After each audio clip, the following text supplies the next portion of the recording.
I pledge allegiance of America and to the republic for which it stands, one nation, under God, indivisible, with liberty and justice for all.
Okay, sorry about that, guys. I apparently forgot to click the last button so you could hear me. All right, so I'll try again. Everything that I just shared with you, of course, it was all fantastic and amazing and the best stuff you could have ever heard, but unfortunately, the sound was not connected, so you didn't hear me. I'm Constitutional Attorney Katherine Henry. Good afternoon, and welcome to this week's Constitution segment recap. Of course, on Tuesday, we did our full episode discussing this week's important topic of due process. What are the main types of due process and how what the U.S. and Michigan Supreme Courts have said about those vital rights to due process, as well as giving you some real-world examples of what those rights entail so that you can see how that might be happening in your own situations. So, without any further ado, we're going to go ahead and get started here. I shared with you in the description of this video the link to this PDF. So don't worry about trying to see every piece of it. Depending on the size of your screen, you may not be able to see any of it. And of course, on my end, it looks just super ginormous. So I will try to get it a little bit bigger though. So this is a majority of it is stuff that I did mention in full on Tuesday. There are some portions of it that I mentioned at the end of the episode that I was not able to go through because we ran out of time. So I've included the portions here that I was not able to share with you on Tuesday. Again, those really basically refer to more application of how substantive and procedural due process applies in my Allegan County case to give you a better understanding, better examples, for you to be able to flesh out what those rights really look like when the rubber hits the road. But first, let's go ahead and start with those initial points to consider. We talked about, again, how we receive our blessings of liberty from God, not the government. That government was created by the people, acts on behalf of the people, and derives its authority from the people. That the safeguards of liberty should receive the watchful care of those entrusted with the guardianship of the Constitution and laws. In no other way can we transmit to posterity unimpaired the blessings of liberty. That is from an 1866 U.S. Supreme Court case saying that it's the court, it's judges it's their job to safeguard liberty and be the guardians of the Constitution and of the laws. And that's the only way that we can share and pass on our blessings of liberty to future generations. Also shared with you a court case that mentioned that it is the duty of the courts to see that the constitutional rights of a defendant in a criminal case shall not be violated. And also that the court has authority, and again, in appropriate cases, the duty to enter permanent injunctive relief against a constitutional violation. So if the prosecutors are doing something they shouldn't do that violates a person's due process rights, or the officers have done something that violates somebody's due process rights, there is likely a situation where a court who's hearing a challenge to that case would have not only the opportunity, but they would potentially have the duty to force the prosecutor or the officer in the case, whoever it may be, to stop. And that may look like the case being dismissed. So, let's see, where was I? So also just a tidbit to know, because I know some of you may know of people that have been fighting in this freedom fight since day one. Adam Heikela is a friend of mine who I met as I met him in person the first day on April 30th, 2020, when we were part of the American Patriot Council, setting up that first in-person protest or rally on the steps of the Capitol in Lansing to make sure the state legislature did not renew the governor's ridiculous and illegal and unconstitutional executive orders. Anyway, he had a case where he was charged with some crimes. And my understanding is that he recently had a trial, and that the trial did not conclude in the way that it should have. So again, my understanding is that he's thinking of appealing, and that happens in way too many cases. I have some other friends dealing with similar types of cases, all that have happened since 2020, 2021. And so anyway, I wanted to point out to you that appellate jurisdiction, the ability to take your court case to the next level, exists because the framers of the Constitution knew that judges and other government officers could not always be trusted to safeguard the rights of the people. And that's very unfortunate, but that is what it is. Again, all of these cases and more I wanted to share with you so you can use them in your own situations. And you just have to follow the footnotes down to the bottom of the document right here, where we have, it's kind of cut off in my screen, but you can see the footnote numbers over here. So that shows you what piece I was sharing. Sometimes in my briefs and whatnot, it was a short enough site that I just typed it right in the body, right next to the statement. So that's why there's a little difference there in how it appears to you. But these are actually points. 95% of what you're seeing today is actually contained in a brief that made it to the Michigan Court of Appeals. So definitely this is stuff that you can use to fight your own fight for freedom. So then moving on, we talked about the due process clause, that it has a dual function, that there's two pieces to it. Those two pieces, well, first, let's back up and say, where is the due process clause? Well, in the U.S. Constitution, it's in there twice, the 5th and the 14th Amendments. And those say, no person shall be deprived of life, liberty, or property without due process of law, nor shall any state deprive any person life, liberty, or property without due process of law. Of course, the Michigan State Constitution, Article 1, Section 17, no person shall be deprived of life, liberty, or property without due process of law. And I've also included, for those of us who are following along in this Constitution segment recap from Florida, I've included where the Florida State Constitution says that as well. If you are outside of Michigan or Florida in another state, then chances are, I'm 99.9% certain, your own state constitution has the same words about due process as well. So substantive due process, right? So again, the due process clause in each of those scenarios has two functions. We're talking about procedural and we're talking about substantive. So I guess kind of starting with the substantive. Substantive due process forbids the government to do anything to infringe upon your fundamental liberty interests where for any reason. Like, you can't, it's not about how they're doing it. It's that you just can't. So for example, in my Allegan County case, the substantive due process challenge, one of them anyway, is that you cannot be charged with trespassing on publicly owned, publicly accessible property. You can't. There's no criminal trespassing for that. So it doesn't matter how they prosecute the case or how they arrested me or how any of that transpired. There's no substantive reason that the court should exercise jurisdiction. So the whole case should be dismissed. Now, contrast that with procedural due process.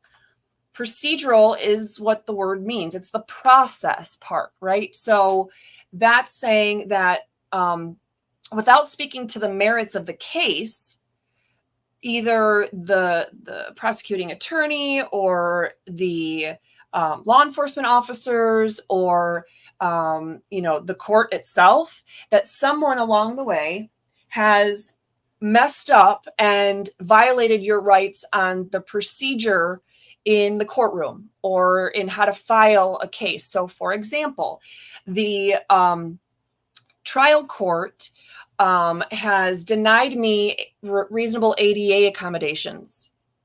So that is a procedure that there is a procedure in law to give me or provide for me ADA accommodations for my hearing disability. And by the court illegally denying those, that's a denial of my procedural due process rights. Or when the court denied me having an attorney in the courtroom with me in my February 4th, 2021 motion hearing, that is a right that you have in all criminal proceedings to be represented by counsel, should you so choose, or to at least have the assistance of counsel. And so by denying that right, well, it's actually denying my Sixth Amendment right, but it's also a procedure of how the case is processing that the court is denying my procedural due process rights, the right to have an open hearing, to have the public present, to be able to read the faces of participants for other reasons, like, to be able to better understand the reactions of the court or of the prosecutor on certain points. Those are things that are procedural in nature. So again, procedural due process separate from substantive due process, where it's the underlying substance or subject. There's something wrong with the court exercising jurisdiction in the first place. That's substantive. All the things they've done to me in this case, the Allegan County case, since those are, or even the way I was arrested. Let's pretend for a minute that I was not at the Allegan County polling precinct, but in fact, I was at the township clerk's house, her actual house, her own residence. And she told me to leave, and I did not leave. Then I wouldn't have a substantive due process argument because it would be illegal for me to be there. That would actually fall under criminal trespassing statute. So I wouldn't have a substantive due process claim there, right? But if they continued to go about it the way that they did in this situation, where they're physically arresting me, where they're violently arresting me, where they're threatening to tow my car and take my child and throw her in the CPS system, where they, again, my rights to an attorney, to a public hearing, to ADA accommodations, where all of those things are being denied to me, then even if I had gone to her house illegally and was trespassing at her personal property, her personally owned property, that would be a violation of the law, but they would still be violating my procedural due process rights by doing those things.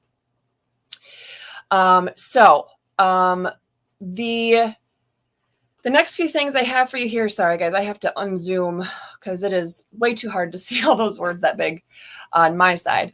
Let me see, is there a way that I can, It's not making it any different. Okay. I thought it would make it better if I could press this last setting to make it expand across the whole screen, but it doesn't. So sorry about that, guys. But again, these are just some pieces, just few of the tiny pieces to give you some tools to use in terms of understanding this, number one, and being able to fight back when these things are happening to you. So procedural due process, of course, requires notice, requires an opportunity to be heard, requires an impartial decision maker. And, you know, that the whole process, the whole case, the whole trial, all the hearings, that they're conducted in a fair manner. That's procedural due process. So number one, as a subpoint, it's the court's job to protect the public confidence in the judicial system.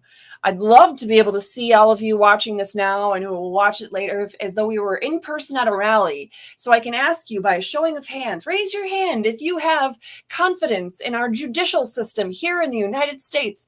I'm willing to bet there's probably not going to be anybody who's going to raise their hand and say, oh, I'm totally confident in how the justice system works here. By all means, comment on our Facebook, YouTube, Twitter that are going right now. At least I can see those comments. I can't see comments that come from Rumble and some of the others. But comment right now if you're watching and you think whether you think that you have confidence in the judicial system or not.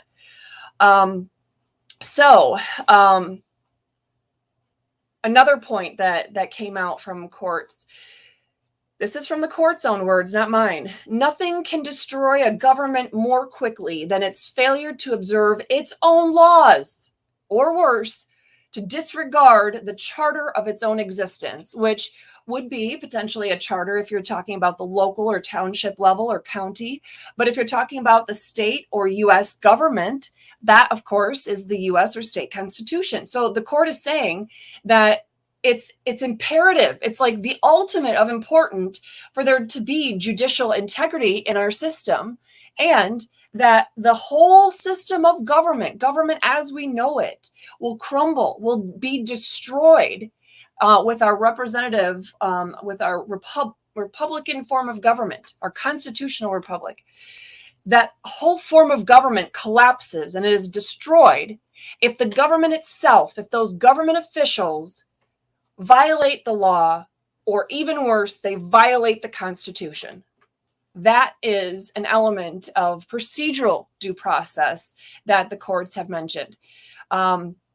So again, for those of you who are encountering these types of cases for the first time, either just because you want to support me in my case, or support others like Adam Heikela as he battles his, or those of you who wanted to stand there and supporting Marlena and Marlena's Bistro from Holland and all the stuff that was unfolding a year ago, that we were seeing, but you just didn't maybe understand the procedures or what was happening behind there. Another key point that any of those situations are true for you. Remember this: the constitutional safeguards relating to the integrity of the criminal process exist at every single stage of the criminal proceeding, starting with the arrest. Before a case is even technically filed in court, you have rights. You have constitutional safeguards that are already in place before the court even knows your case exists. So, let's see. Just some other things I put in there about your right to receive notice, to confront those against you, to have a compulsory way of process to getting witnesses subpoenaed on your own behalf, that those are fundamental rights, basic rights that are so basic. They're basic to our whole adversary system of criminal justice. Of course, our Constitution guarantees you a meaningful opportunity to present a complete defense in any case that you are charged. So just stuff that you should remember. Okay, then the substantive due process issues in my Allegan County Election Day case. What I did here, this is the part that I've talked about all these issues before, both in the full episode that we had on Tuesday, as well as various videos that have happened since then. And of course, you have access to my briefs that are on my website. And I promise you, it'll be even easier to navigate that part of my website as soon as the new version is fully done and published. But anyway, so this is not, it should be not new information to you, but this is basically a paragraph format of the summary of the substantive due process, right? The issues in my Allegan County case. So there's six paragraphs that basically summarize all the, BS that was happening as the case essentially started. Like, that's just bringing the charges in the first place. There were already all these issues. Okay, that's the substantive due process summarized basically in a nutshell. And then these are just some key points that conclude both substantive and procedural due process, specifically how they're applying in my case, but some specific points that I want you to remember if you have your own case that you're challenging. So, for example, if the court has no subject matter jurisdiction, so let's say, for example, they, in a real world example, let's say they arrest you for trespassing on property open to the general public, just like me. It could be a place like Walmart. It could be a concert venue. It's open to the general public. You cannot be held criminally responsible for merely trespassing, because that literally just means that your presence, your physical presence, is a crime. That's not a thing when it's open to the general public. When property is open for literally anyone to come on there, there's equal protection of the laws. There's no way that somebody, government official or not, can exclude just you. So anyway, it could be an example like that. But let's pick an absurd example that can really help identify this. So let's say, for subject matter jurisdiction, let's say you were charged with flying on a pink elephant, okay? What the heck am I talking about? Exactly, right? It doesn't exist. There's not even a crime for that. Like, what on earth? But you receive documents, you're served with and arrested for charges for flying on a pink elephant. You could be like, okay, that police department is smoking something good and they aren't sharing with the rest of us, but I need to do something about this. That would be a subject matter jurisdiction. The court has absolutely no jurisdiction over that subject matter because it's fictitious. It doesn't exist. It's not a thing, as I like to say. So that would be a challenge to subject matter jurisdiction. Now, if you have a situation where you are charged with a crime that doesn't exist, at least not in your context, such as trespassing on property that's open to the general public, you can challenge that. You can raise it on appeal. You can raise it in the trial court or in a higher court, literally at any time. Definitely before the trial happens, but you can raise it afterwards as well. So you can go all the way through your trial, not even realizing, maybe you had a crappy attorney. Maybe you didn't have an attorney, but as soon as you're found guilty of this thing that literally doesn't exist, then you start thinking to yourself, you know what? That doesn't exist. The court doesn't have subject matter jurisdiction. You can go and file an appeal and challenge that subject matter jurisdiction, even after your trial has happened. But certainly before. So anyway, just some other key points follow that I wanted to make sure you're aware about. And then if you go to paragraph or section 7 of this document that I've shared with you, again, for those of you who joined later, the PDF that I'm showing on my screen now that many of you that are watching from a phone cannot see because it's way too tiny, the link to this PDF is in the description of this video. So you'll be able to go and access that. You click on that little tiny URL and it'll take you right to this document. So you'll see it in real time. And at any rate, so I'm not sure why this has some random spacing, but the formatting is whatever. It's fine. It's the internet. So number 7 here is giving you the example from a different perspective. So basically, this is meant to be very much like an outline of my own Allegan County Election Day trespassing case from that different perspective, from like a bullet point perspective. So talking about being able to file a motion to dismiss and going from there. Talking about the subject matter jurisdiction. I'm just realizing that because I copied this out of my brief, you guys might actually, if you wanted to click on some of these, I'm just seeing where when I hover, it shows the little hand.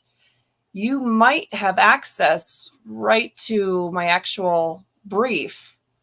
It depends, because I don't know if I copied and pasted it from the PDF version, which you would have access to, or the Google Doc version, which you wouldn't. But anyway, just something I noticed there.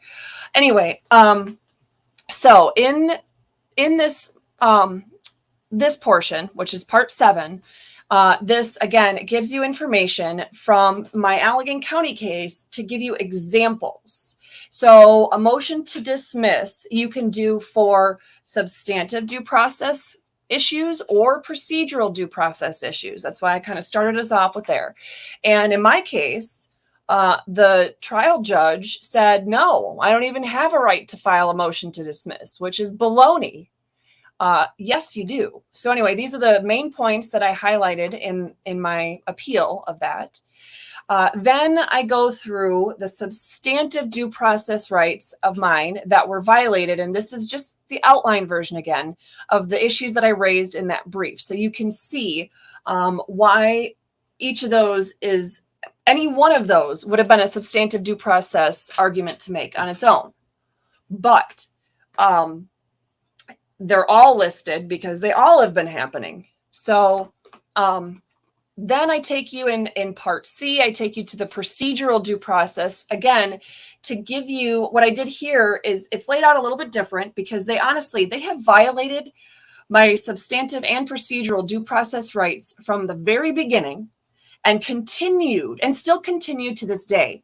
And the amount of violations that they're doing, the amount of court rules, state laws, constitutional provisions that they're violating it's so vast. It's so numerous. There's so many different ways that they're violating my rights that even I am overwhelmed when I stop to try to think about what is the list of all the things that they've done.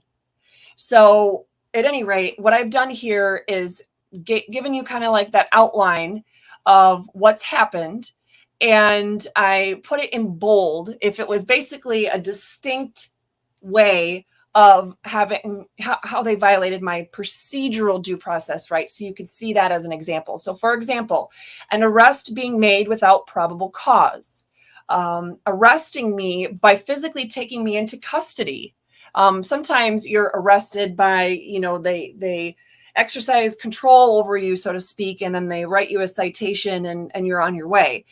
That's considered being under arrest. But by the way, they actually physically took me into custody and handcuffed me and threw me in the back of the vehicle, literally, and slammed the door and all that. That by itself is a procedural due process violation.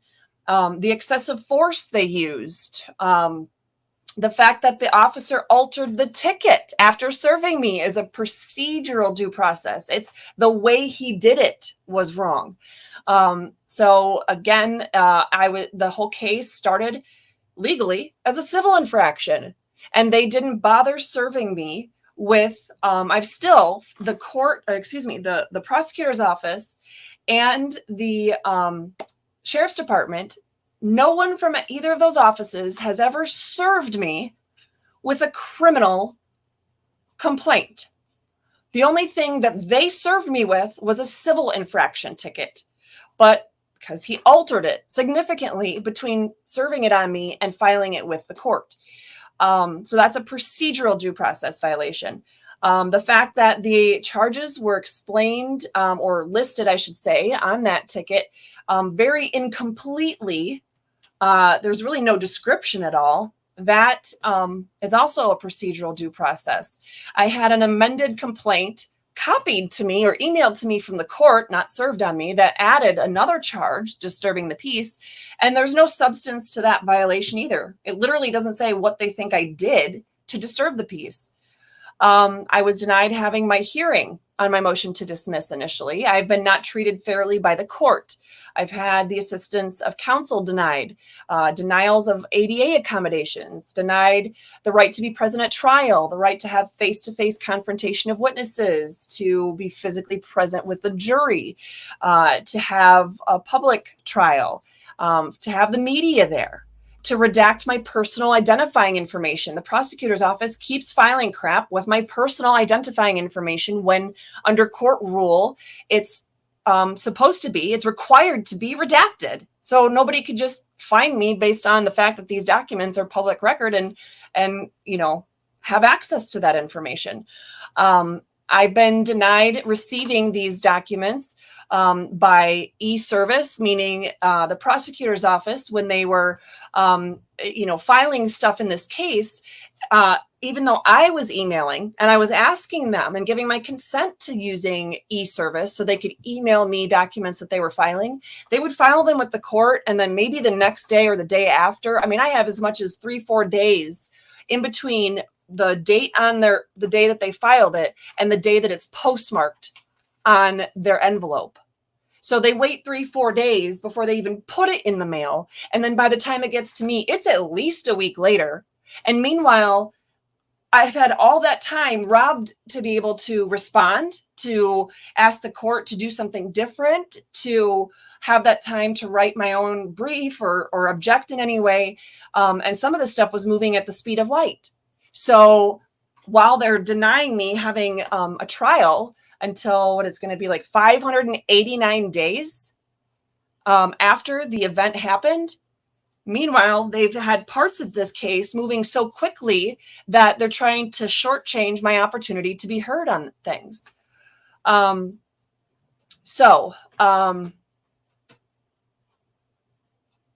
right, let's see here. I've been denied discovery. And it used to be a rule in Michigan, an unwritten rule, that you, when you're charged with a misdemeanor offense, that you don't have a right to discovery. But that court rule has changed, and there's been cases about it, and it's totally unconstitutional to say that you could be facing jail time. Or let me put it this way. You could have any part of your life, liberty, or property taken away from you and not have access to discovery. I don't think so. They don't get to have a surprise attack on you. That doesn't give you proper notice. It doesn't give you the opportunity to be heard. And it doesn't give you the opportunity to meaningfully participate in putting on a complete defense. So at any rate, in Michigan, the court rules changed so that you do in fact have the right to discovery. And I requested it under the court rules, and the prosecutor's office fought me every step of the way. And I in fact did a motion to compel, and we had 2 separate hearings dragged out, and I ended up at least getting some of my discovery ordered to be turned over. And yet the prosecutor's office has not given me anything on the new charge at all, not one piece of paper. That is a procedural due process issue. Even if under the truth of it all, I had been guilty of what they were charging me, the fact that they're denying me these procedures along the way means that for some of them, the case should have been thrown out right then and there. You can't deny somebody assistance of counsel at any of these important hearings or the trial itself and then think that a conviction would stand. That's not okay. The Supreme Court, Michigan Supreme Court, U.S. Supreme Court, many states have clearly said that. No one has seriously ever contended that if you deny somebody their constitutionally protected right to assistance of counsel, that somehow the charges would still remain or the conviction would still remain. It's garbage. So what I included for you in section 8 is the relief that I asked for. So for some of you, you've seen this kind of stuff happen. It's either happening to you personally or someone you know, or you just know because you've seen it kind of in the news. And you're starting to, okay, now I'm understanding what some of the rights are and how they, good examples of this. But then you're like, okay, so what do I do at that point? What is it that I'm going to ask the court to do to help the situation? It's not always just dismiss the case.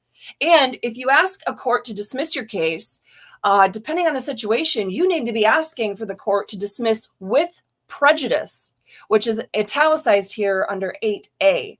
With prejudice means they can't ever file it again.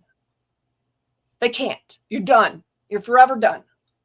Now, if they file it, if there's a dismissal without prejudice, it means that the prosecuting attorney, or if it's a civil case, that the opposing side is allowed to go back and maybe make some corrections or whatever, and then file it again. So that's a huge difference. So, of course, I asked for a complete dismissal of all charges with prejudice. But then I also, even if you get that dismissal, you need to remember, if it's a criminal case that you're being charged with, you need to remember to ask for your iChat records, at least in Michigan, to be removed. You need to ask for any biometric or fingerprint or arrest record data to be removed from LEAN, Law Enforcement Information Network. So those are things you need to keep an eye out for. And I have the statutes written right there that you can look up. And then I was asking that if they don't dismiss it right away, that any and all hearings that are held, the trial itself, whatever, I was asking that no one be allowed to wear a face covering, because I have a hearing disability, number one, where I read lips. I've never learned sign language. That wouldn't help me at all. Hearing assisting devices don't help me. I have had a hearing aid at points in time years ago, over a decade ago, and I was unable to continue wearing it. There were physical concerns I had with it, and it didn't actually help as well as it could have, and then it caused physical pain as well. So that's just for me, but just explaining to you why. And I put on there, it's a reasonable accommodation for lip reading, but also I have the right to physically see the faces of the jurors as they're sitting there in trial, just as you would. Because think about it, if you are, whether you have an attorney representing you or you are representing yourself, whether it's a civil case or a criminal case, you have the right to not only have the jury physically present in the room, but for you to be able to see their faces. So you can look, if it's a jury of 6 and plus your alternate, or a jury of 12 and your alternate, or whatever, you have the right to, as you're presenting your evidence, as you're giving testimony, as you are doing your opening statement or your closing argument, you need to be watching how the jury is responding to each of those things and how they're responding to what the prosecutor has done. Because what you might think is a strong element of your case, maybe the jury doesn't seem to agree. Maybe they just sit there stoic and you're like, wow, okay, I thought that was going to help them understand.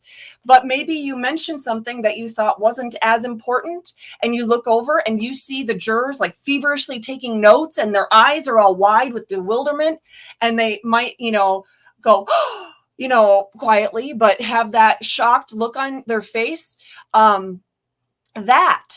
That would be important to pick up on and be able to see their faces and go, oh, wow. Now, maybe somebody's yawning and that's why their eyes kind of got big and, look like their jaw was dropped, to go, oh my gosh. But if you don't have a mask on, you'll be able to see that difference and tell and differentiate. And so it will help you strategize on what points to stress on or not. That's important. The law is the law and the facts are the facts. But when you have a jury that's involved, or even if you have a judge trial, a bench trial where the judge is the one hearing the case and deciding whether you are guilty or innocent, still, you want to be able to see the judge. You want to be able to see how the judge is reacting.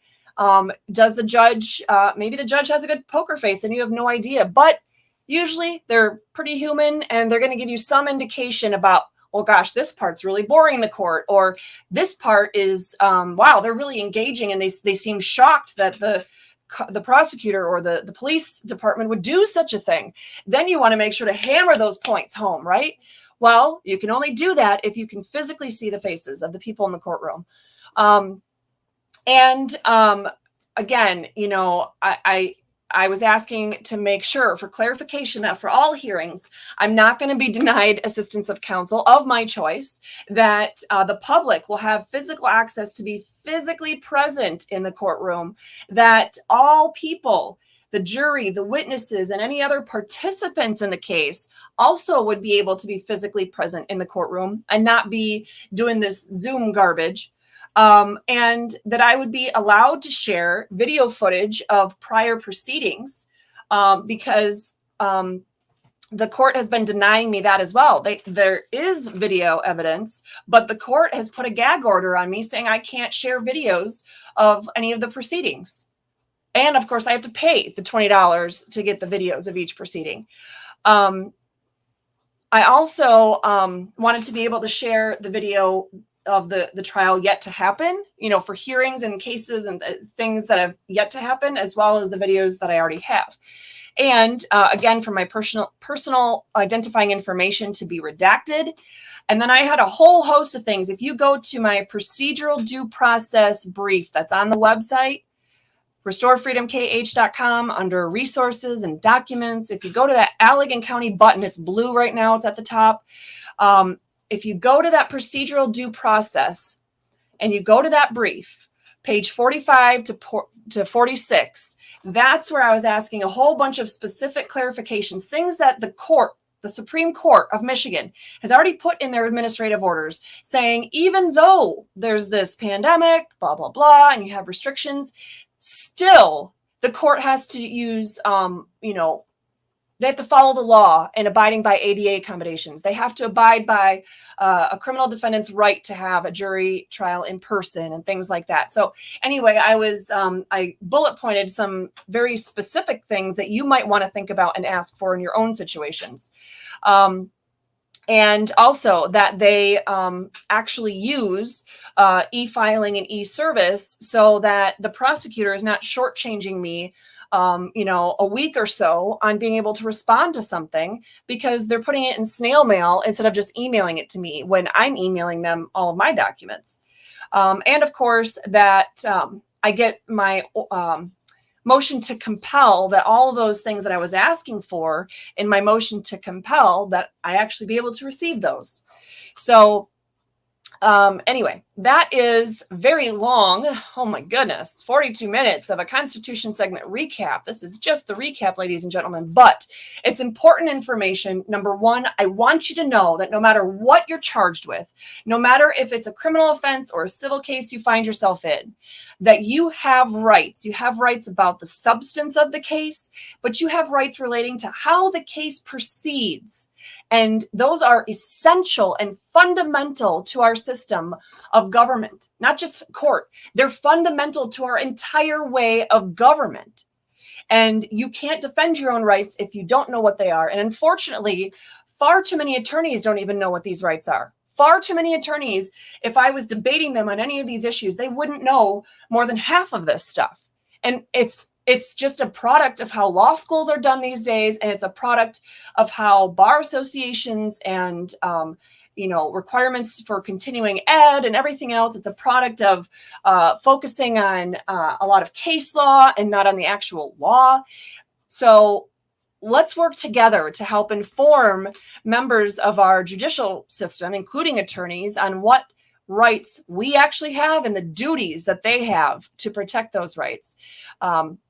So let me look real quick. Wow. Okay, the comments kind of blew up a little bit. Let's see. There are a lot from the different social media platforms we're streaming on right now.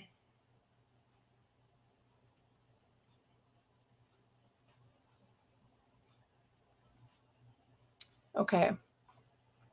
So it looks like Lori prefers purple elephants instead of the pink elephants that came up in my example. Anyway, okay, so it looks like